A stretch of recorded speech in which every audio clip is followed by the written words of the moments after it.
నేను మీ అంజలి.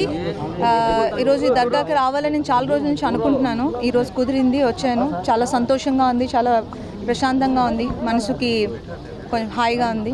And thank you so much. And నాకు మంచి మంచి ప్రేయర్ ఇచ్చారు. Thank you so much. And thank you. ఇప్పుడు గేమ్ చేంజర్ రిలీజ్ అవుతుంది సంక్రాంతికి, రామ్ చరణ్తో అండ్ శంకర్ సార్ డైరెక్షన్లో, దిల్ రాజు గారి ప్రొడక్షన్లో. ఇన్ని సినిమాలు హైలైట్ ఇచ్చారు కదా, అంటే హిట్ ఇచ్చారు కదా, మీకు ఎలా అనిపిస్తుంది? సంతోషంగా ఉంది, ఆనందంగా ఉంది. అండ్ ఇంకా ఇంకా మంచి మూవీస్ ఇవ్వాలని నేను ఎదురు చూస్తున్నాను అండ్ ట్రై చేస్తున్నాను. Hope I will do it. చాలా ప్రశాంతంగా ఉంది. నేను ఆల్రెడీ చెప్పినట్టు చాలా హ్యాపీగా ఉంది. చాలా రోజుల నుంచి రావాలనుకుంటున్నాను, ఇప్పుడు కుదిరింది, వచ్చాను. చాలా హ్యాపీగా ఉంది. ఇదే నేను ఇక్కడ రావడం ఫస్ట్ టైం.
निर्वात